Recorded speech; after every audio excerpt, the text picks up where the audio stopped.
What's up, Internet? Welcome to Once Over. I'm Kaylee, and today we're going to be giving the Once Over to Coneheads. May I have 55 words with you? There will be spoilers. Give it a good once-over. Giving us the once-over. Giving him the once-over. Give me a once-over. Down to give us the once-over. For a routine once-over. Once-over. Oh, just once over lightly. The year is 1993, and SNL is doing great because they have already had two successful movies come out based upon their comedy sketches, The Blues Brothers and Wayne's World. We're on a mission from God. So based on that, in this lovely year of 1993, they decided that they would create yet another movie based upon one of their sketches, a sketch from 1977, which was, of course, The Coneheads. We will enjoy it. The Coneheads became a phenomenon based upon their 11 appearances on SNL, largely due to the incredible performances of Dan Aykroyd as Beldar and Jane Curtin as Prymaat. They were just wacky enough with weird words, catchphrases, canonical heads, and super insane antics that it worked extremely well as a sketch on SNL. These old sketches from 1977 to 1979 were incredibly hilarious. I cannot show you any of them because NBC will not allow this video to go on if I do that, but you should watch them if you have not seen them. The Coneheads were iconic. Frank Zappa wrote a song about them, they appeared in a Cyndi Lauper music video, and more recently as 2015 in fact, they were slinging State Farm insurance in commercials. With whom are you communicating? Jake from Planet State Farm. So obviously creating a movie out of these characters is going to be a total success, right you guys? Box office failure. Before we get into the movie itself, we do need to talk about one other cultural phenomenon that was attempted to be made regarding the Coneheads, and that is the 1983 The Coneheads animated TV series. I trust your cones are now well honed. When I say TV series, what I really mean is that they made a pilot and then it never went anywhere. TV failure. But I will say that I did just watch the animated pilot and it's actually really good. The animation is incredible, and we get voice acting from Dan Aykroyd and Jane Curtin. Plus, it was directed by the guys who did The Last Unicorn and the animated Hobbit, and also Frosty the Snowman. It didn't exactly have the same pizzazz that the SNL sketches had, but it did lay the groundwork for the Coneheads movie to come out 10 years later in 1993. How many times can I say 1993? 1993. It was a good year. You are to speed your way to a remote solar system on the frontier and seize a tiny planet inhabited by inferior beings who call themselves humans. One other thing that I will say about the animated series that I really enjoyed, this is totally just a weird thing about me, there's a silo in it.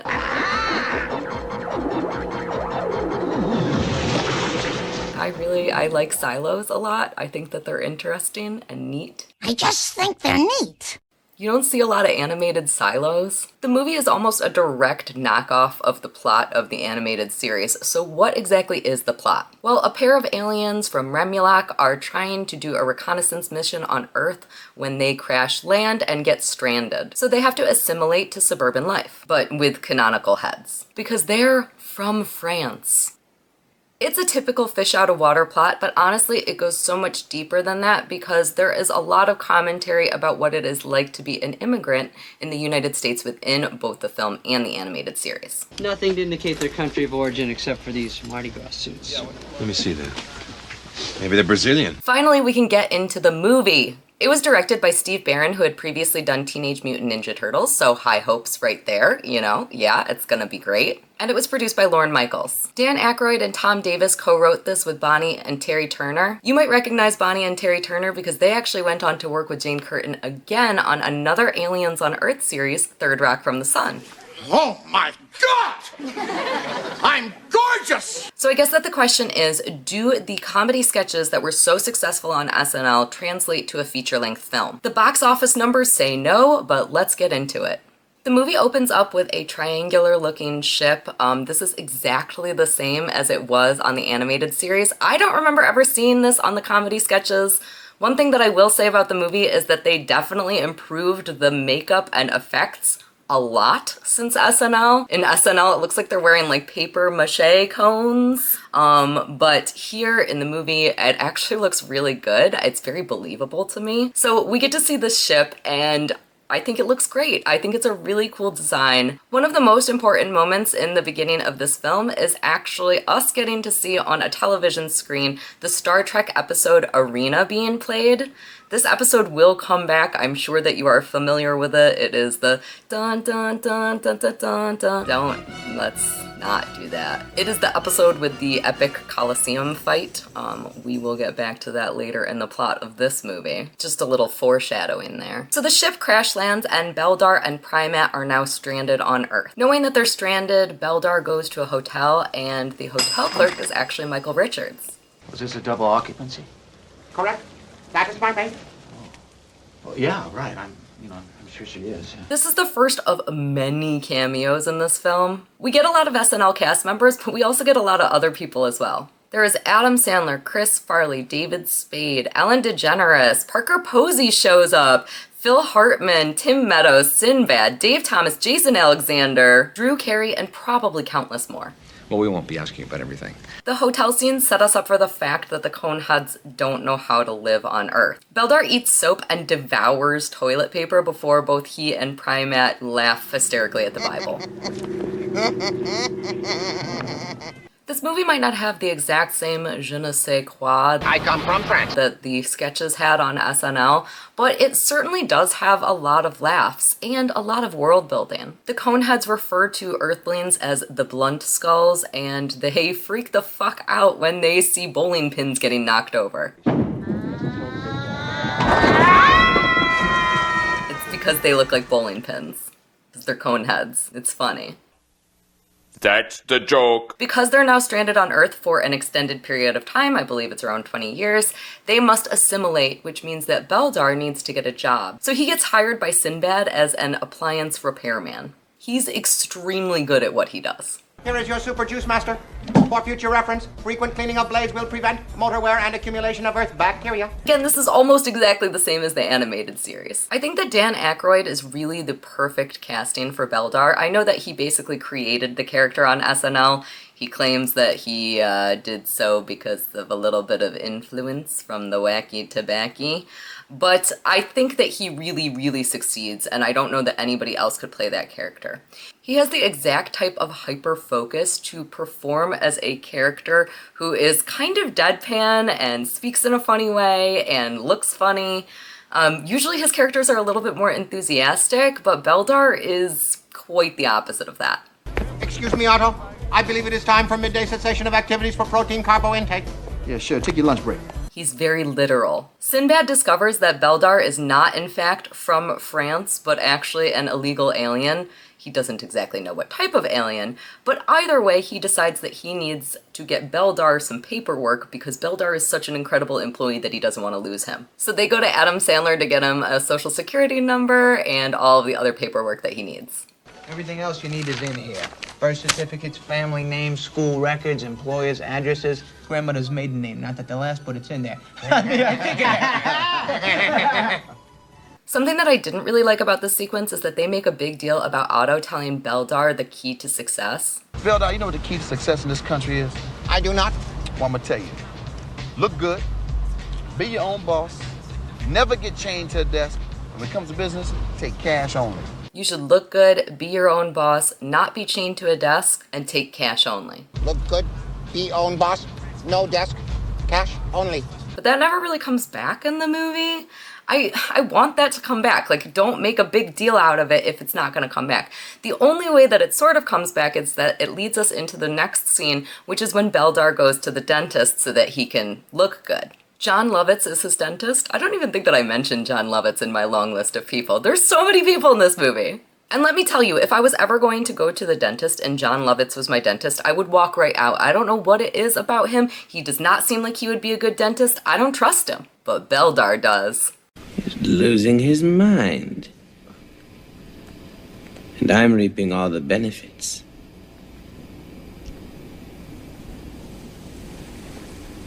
We get all these teeth close-ups, and Beldar has to open his mouth super wide. And open wider. Which reveals multiple rows of teeth, and it is an incredible practical effect. I know that I mentioned this a little bit already, but the effects and the makeup in this film are amazing. That looks so rad. In order to fix Beldar's teeth, John Lovitz puts him under with nitrous oxide, and then we get a really weird cut, possibly the weirdest cut in the movie, because we go right into Beldar and Prymaat sleeping upright and having the authorities coming after them.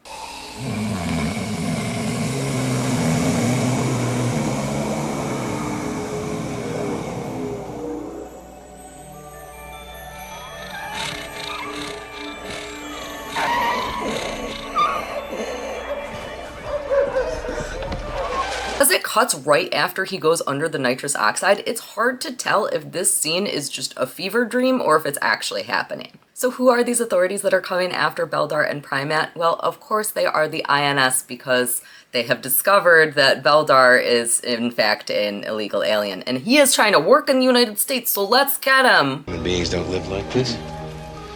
Find out where they're from. On it. Because wherever that is, I'm seeing to it that they go back there. This is where we first get introduced to Michael McKean and David Spade, who play the INS agents, and they are the bad guys in the movie. We don't like them. That's where the conflict is gonna come from. Yay! Conflict in a movie. We need it. Luckily, Beldar and Prymaat escape, and we get a little forward jump in time. Something that I do really like about this movie is that we get these forward jumps in time, and each time that we jump forward, we get to see that Beldar and Prymaat have learned a little bit more about the world. It adds another level to the fish out of water kind of story that we're getting, because they are assimilating as they go on. Beldar becomes a taxi driver, and Drew Carey is actually his fare during this scene, which is fun to see Drew Carey.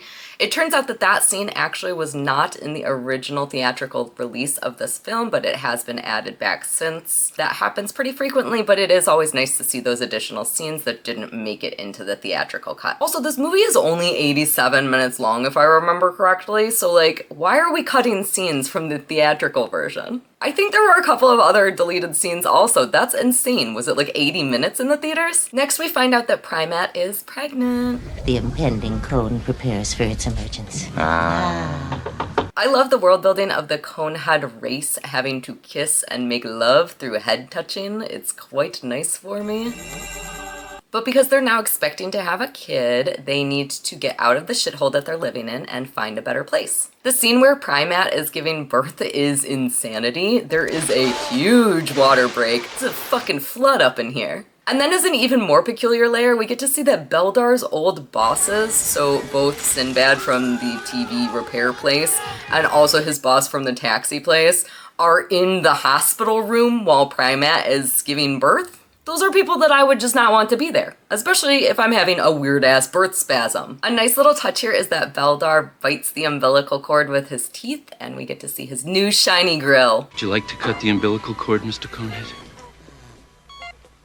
I'm curious if he also got like the inner levels of teeth done, or if those are still pointy, crazy things. During this time, the INS kind of give up on trying to track Beldar, and that is because McKean's character gets a promotion, and so he just doesn't even care about that case anymore. In order to see the passage of time, we get a lovely little montage of home movie footage, like it looks like 1960s home movie footage. It's obviously not, because this includes baby Connie Conehead. She's growing up, we get to see them getting a new house, she does ballet, it's adorable, she's doing all the things that the normal kids do, because really, because she was born on Earth, she is an Earthling, right? That's how immigration works. Wherever you're born, that's a really weird thing that I don't understand, even a little bit. A place that I do have a little bit of a continuity issue with this film is that after it has been these 16 years and Connie is now a teenager, Beldar and Prymaat continue using their weird language. I don't understand why they don't know normal words yet if they have been here for years and they're trying to assimilate. I also got a little bit of PTSD here because in the scene where they are having their breakfast mass consumptions of food, The morning consumption of mass quantities. Grid-like breakfast slabs, extruded mammal tailings, seared strips of swine flesh, and flattened chicken embryos. I will enjoy it. They have both Pop-Tarts and Tang, and I am fresh off Unfrosted and never want to think about that movie ever again. Tang, the drink the astronauts took to the moon. Astronauts to the moon.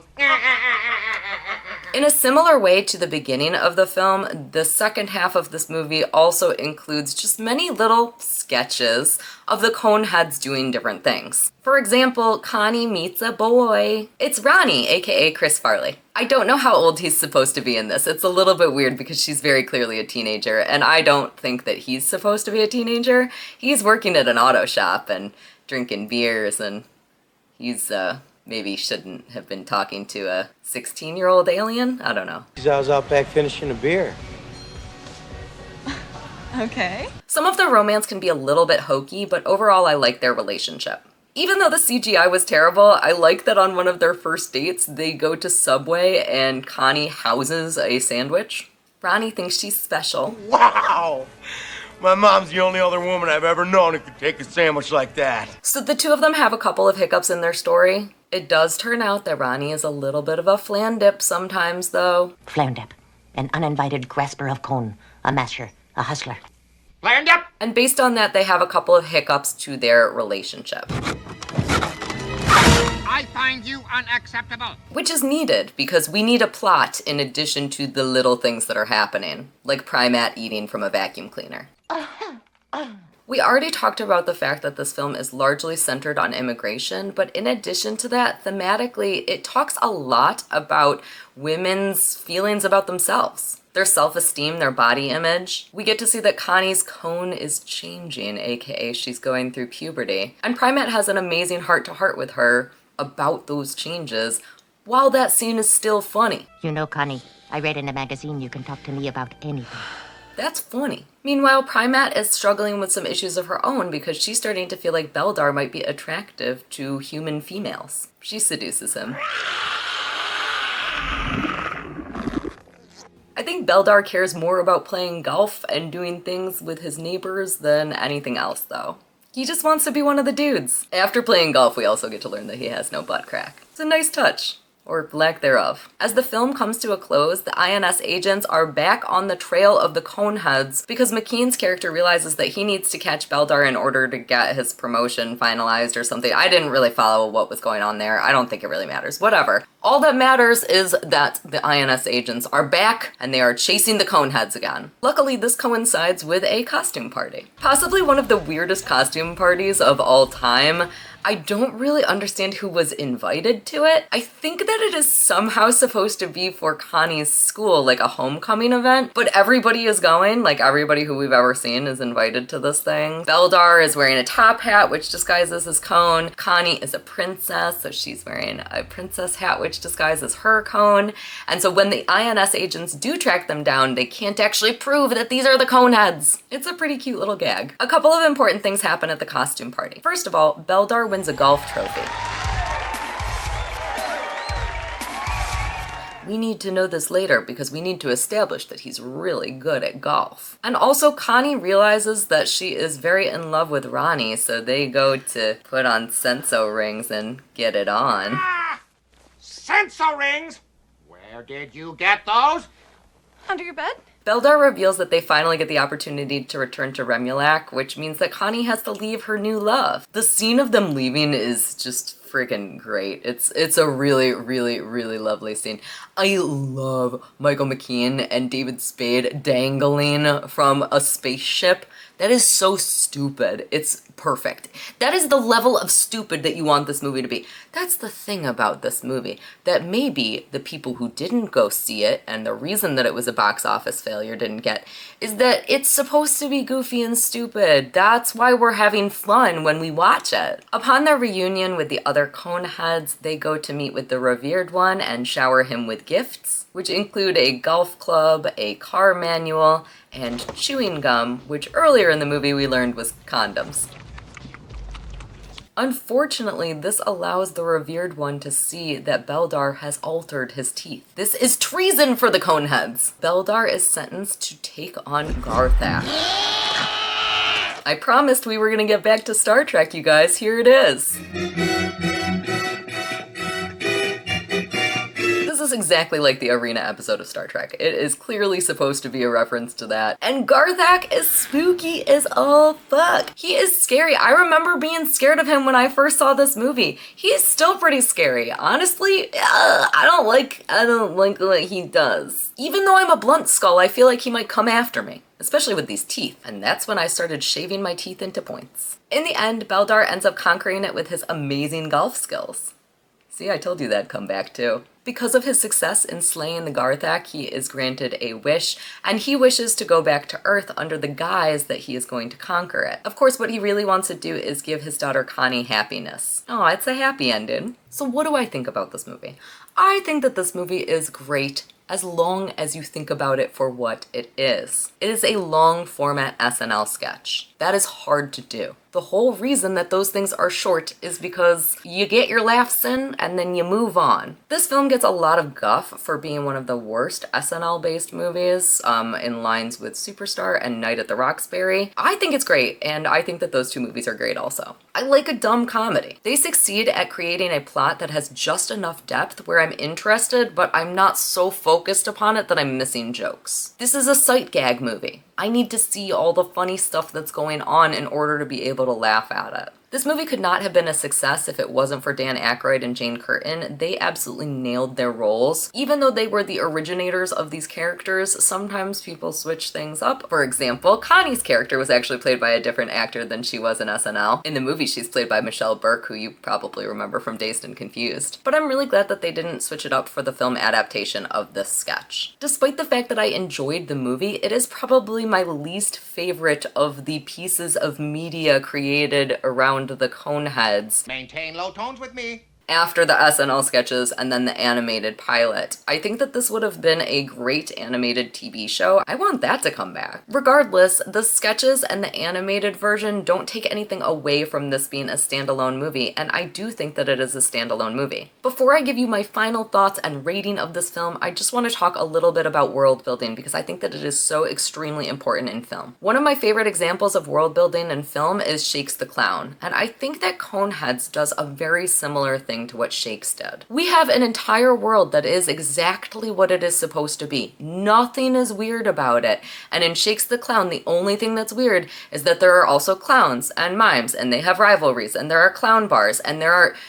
Everything else is exactly the same though, right? It's the same thing here in Coneheads. When you can create a world that is so immersive that I believe that the Coneheads would be living in our universe and you can take me into that world, that's amazing. You are succeeding. I want to think that I could turn around and one of my neighbors might be a Conehead. And I do think that. So based on all of that, I would say that I would give this movie a 4.5 thumbs up, maybe 5. This one's a hard one for me because I laugh a lot through it.